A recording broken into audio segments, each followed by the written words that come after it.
Today I went ahead and took a look and reevaluated the priorities and the pacing and where I place my energy and my attention and my time. And after a couple of weeks of going through and watching things happen and testing some things and seeing how things turn out, I decided to go ahead and quit that group that I was in, that I mentioned before, that I wanted to try streaming for, and I drew streaming for and things like that. That group I went ahead and left. I realized that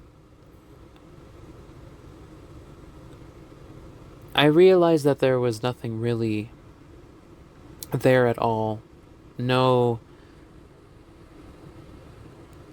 no relationships to form, no. It's the kind of place where people very much went there to show off, show off their interests, their things, but generally just kind of disappeared, tuned out, faded away.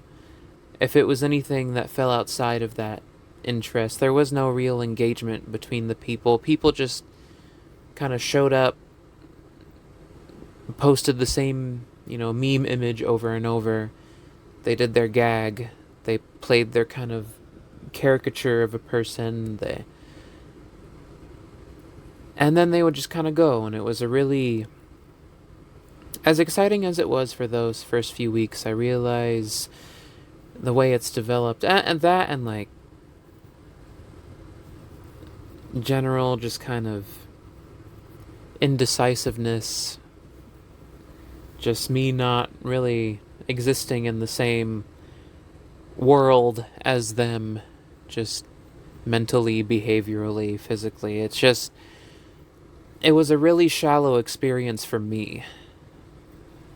There was just, and I would try to engage with the others as well. I would try to hold it up, try to keep things going, make things fun, but I realized it was just taking energy. It was just taking attention, taking time, taking concern. And there wasn't much there wasn't much substance to it, and I'm the kind of person who wants to look for substance, who wants to look for something a little more meaningful. I don't just want to have this kind of group thing where occasionally someone says something really, like, what's the word? They just post something really kind of hollow, a quick meme image, just a joke, and then nobody like responds or says anything, and it's just kind of vapid, kind of hollow. It was mostly just kind of miserable in a way to just hang out around there, and just a lot of people that it wasn't worth trying to spend time and energy on. And I did like repeated attempts to try and connect, and then I was in the middle of it, and I was testing it out, and I was thinking to myself the whole time, the biggest red flag was, I'm in the middle of it, and I'm thinking to myself, man, I really wish my one very good friend was here. I really wish this was one of the times that we set to hang out together. I wish I wasn't here. I wish these people were different people. And I realized once I started thinking that, then I really realized, like, yeah, there's nothing that's going to come out of this. There's nothing now, and there's nothing that's going to be later. This is very much a place where other people are kind of treated as background noise or a backdrop. Unless, they happen to be friends in real life. If they're hanging out with any of the other people. They just kind of become background noise. It's just kind of, there's not much connection, not much of anything being built, really. People slowly stopping engaging, things just kind of stopping. Key people going through personal crises regarding whether they're even worthy enough, or whether they've proved themselves enough to even engage at all. And then they go through like a whole thing of like self-pity and deprecation and things like that, and it's just a mess. It's just a mess where there's nothing to uphold it, nothing to maintain it, nothing to... And none of the people are really interested in anything except then... Not really interested in anything except then what they came for.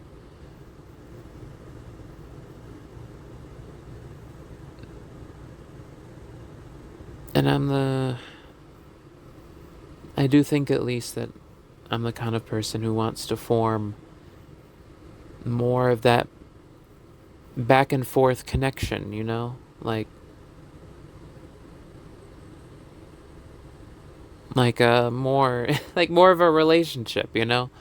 A back and forth where I want to see what you're doing, and I want that you might want to also see what I'm up to and things like that. But when it just becomes I'm the only one showing, well, not the, I don't know, how do I word this? When it becomes that, not that I'm the only one showing interest, as in I'm the only person doing it, but between me and this other person, I'm the only one giving all my attention and time and trying to show interest in what they're interested in. That becomes very tiring and energy draining, time consuming, and it's not building anything. It's not really healthy. And then I realized, well, it's probably time for me to cut this and refocus that energy back into my friendship with my one very good friend, and projects, work, D&D, you know, that kind of thing. Two out of three of those things, project and, you know, D&D, you know, that's with my one very good friend, you know. And I realized, yeah, it's probably time to... I had some good experiences, some good ideas that came out of this. There were lessons learned, things that helped to push me in a good direction, but that was all personal to me. But outside of that, there was nothing else going on, you know. That was something I derived for myself, but it wasn't derived from anything inherent to that group. And I realized that, well, when it came down to it, all the interactions I had in that group ultimately just came down to me and my one very good friend just trying to make some fun out of it and trying to do something in it. And then I realized, well, what's the rest of this group for? You know, it's completely superfluous. It's redundant. In the end, it's just me and my one very good friend. In the end, it's just it's just us doing what we always do. So why am I doing it here when I could just, you know, prune this and spend that quality time with my one very good friend again, instead of making it awkwardly through this vector, you know, of this this kind of decaying group, you know? It's not really worth being here just to do that when I have the source, when I have the person who, you know, I have this friendship with. So yeah, I went ahead and left. I went ahead and left that group. And yeah, it's me and my one very good friend again. And my one very good friend, he always gets worried that, like, whenever something ends, that it's his fault. And I was telling my one very good friend, like, no. The reason why it feels that way is because you are normally 99% of the time, you are one of the people holding it up the longest. You are the last one there. So of course you feel the weight of when the thing falls apart. You're the last one holding it up. But like it only lasts as long as it does because of you, you know? It's not falling apart because of you. It's only just now falling apart because of how, you tried to keep it going, tried to hold it up, tried to resuscitate it over and over. But ultimately, it was up to those key people, it was up to those other people to do anything with it, you know?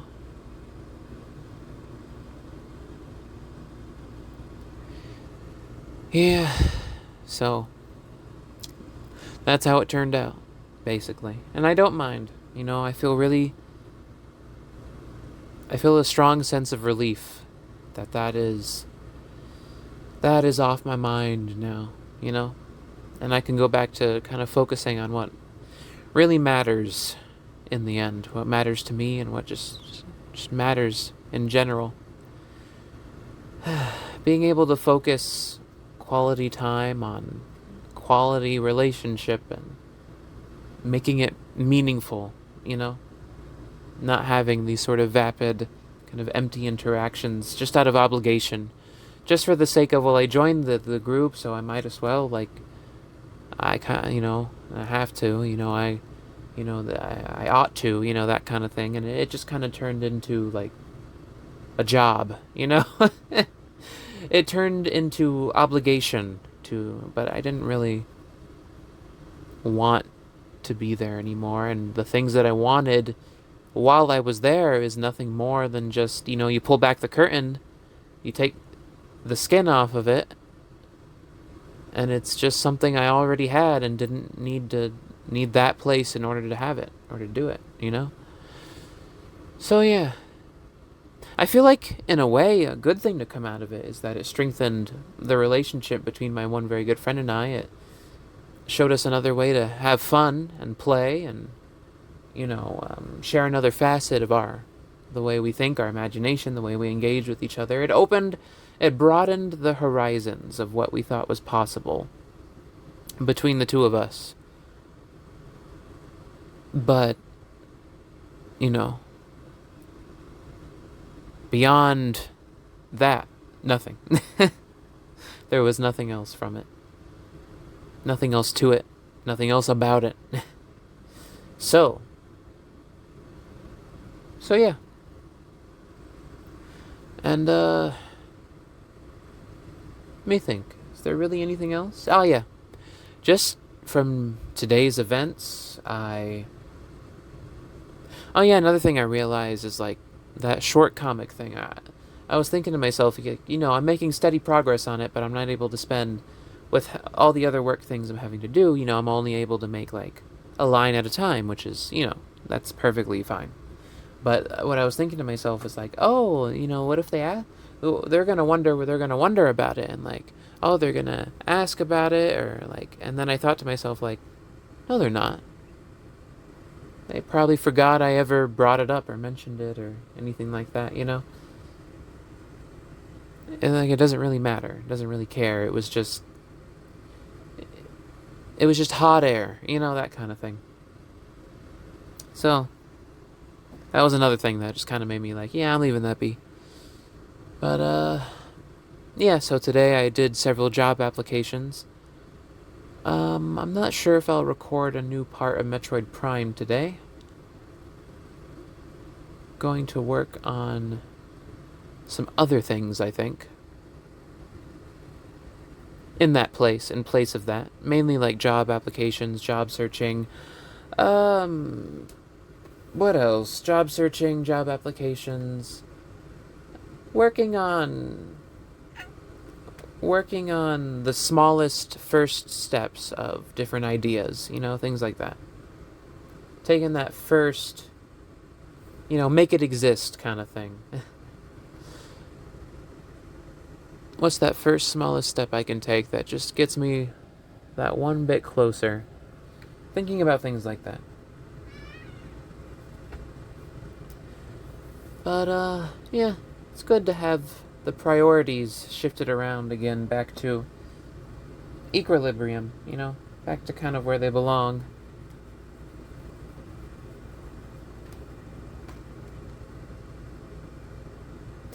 not where they belong in the habit sense, but where it's turned out that they belong, you know?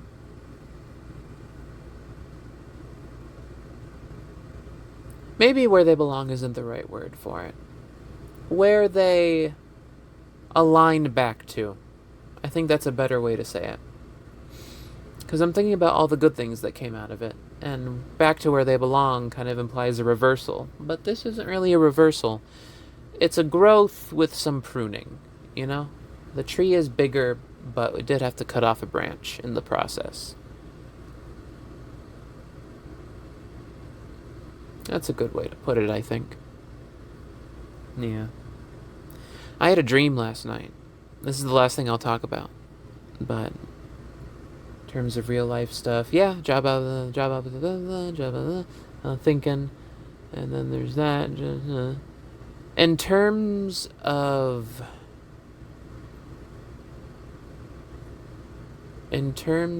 yeah, there's a dream I had last night. And in that dream, while I was sleeping, the other person came and kidnapped me. And when I woke up, I was in, I think, if I remember correctly, my brain just like filled in the blanks, New York. My brain said, it was a city, and my brain filled in the blanks, that I was in New York all of a sudden. I was kidnapped while I was sleeping and taken to New York. And my brain immediately went like, oh my gosh, my cats. If I've been kidnapped, what happened to them? And I got like an intuition in the dream that they were still there, but they were alone. That I was kidnapped and relocated, and they were stuck there all by themselves. And I started freaking out and saying to myself, oh my gosh, I'm lost in this city. How do I get back home? Where do I go? And this person saw me like crying and came up to me and was like, what's wrong? Like, what's going on? And I started sobbing and telling them about what was going on. And they had a certain amount of empathy. They didn't just go like, oh, that's tough, and oh, that's sad. You know, they actually like stopped for a second, and it seemed like they were going to help. And you know, we started like, and they had a friend as well, a female friend. And we started trying to figure out ways to get back home, whether it was like a plane or a taxi or some way for me to get back here, to get back to the cats. And I was thinking to myself, like, oh my gosh, how much food did they have left, and their litter box, and you know, how clean was the place, and what's going to happen to them, and the AC and the weather. And thankfully I woke up and I saw I was still in my bed. My cats were, you know, Erdrick was sitting right next to me. They were still there. I was still there. I was still here. And I was really relieved to wake up and not have been kidnapped. And that reminded me of a dream I had about 2 days ago. I don't know if I brought this up, but it was a dream where I woke up and I was in a city. Well, I wasn't in a city, but the character I was in a city. And he didn't have a name, and he started wandering around the city, and he met like this businessman character who realized how kind of repetitive and shallow the city is, and how everything was kind of the same thing in different skin, in a different like cover, getting fed back to him. And he was a rich businessman, but he was kind of jaded a little bit, and he was wandering around shops, and there was like a person in like a beaten down kind of area in a shop who was like, yeah, this is the same thing, you know, we always get, but it just looks slightly different, but it's no different than anything else you're getting. And there was this kind of like seedy, scuzzy guy, kind of reminded me of Phil from Hercules, you know, that kind of like smart talking kind of guy. And he was taking us around. And then the character I was seeing through the eyes of decided to go through the subway to try and get around through the city. And he was watching the subway come, but then all of a sudden the subway train full of people sped up incredibly fast and smashed into a wall at the end of the subway. It crumpled like a tin can upon impact with all the people inside of it. And then all of a sudden all the subway trains behind it that were also coming sped up right down the track, down the route, and smashed into that train, and then that train into the train after, and that train into the train that came after that one, and that train into that came after, and they all started crumpling into each other with the people inside of them, and just like, and I could feel the weight through the character of like the sound and the force and the pressure, and he was just walking down the platform trying to get out of the subway as these things were just flying by and smashing into the next, and he was just hoping that none of them would fly towards him, but they were firmly on the tracks, which is doo, doo, doo. And then as he went outside, like the cars out in the lot were doing the same. Whoever was driving was just and he managed to get through like a crosswalk and into a place where he saw a safe house. There was like a patio with hanging lights outside, and it was like more suburban, and there was a safe place where there were people outside sitting, and they saw him walking through, and they invited him inside. And there seemed to be like a woman there who was expecting him, or at least expecting someone to come, and invited him in, and all the people in the house started treating him with a lot of hospitality and kindness, and they even tried to find like a name for him. And he went through like a couple, and he ended up liking the name that the kind of seedy guy gave him that he split up with when he was in the city. He liked the name that he called him, and it was kind of like a humorous scene, and he couldn't speak, but he had to draw on paper to sort of communicate what he was trying to say. But everyone was like very hospitable, especially the woman there who kind of invited him in. And it was very cozy. There was like an outside patio area with tables and chairs and lights hanging up, and the other people around there were very friendly and curious as well. And it kind of ended there, and the character I was seeing through the eyes of was kind of like an older guy. He had kind of a big beard, mustache combo, kind of scraggly hair, but like casual shirt, pants kind of thing. And the dream ended pretty soon after that. Yeah. It ended pretty soon after that, and that was 2 days ago before the dream I had this morning about getting lost or getting kidnapped and left in New York. At least what it said was New York. I don't think it necessarily really looked like New York. My brain kind of conjured a really generic looking city. But yeah, that's pretty much been the notable things of today. I'm not sure exactly what to make of all that, but I hope maybe it's a sign of something. Maybe it's just my hopes, but maybe this is, I don't know. I don't know what else to really say about it. Yeah. But, maybe, hopefully it was an entertaining story, nonetheless. Hopefully it was entertaining. But, if you get anything out of that, I don't know, let me know. I'm going to go ahead and end this journal here for today and get back to what I was doing. And, yeah. See you next time.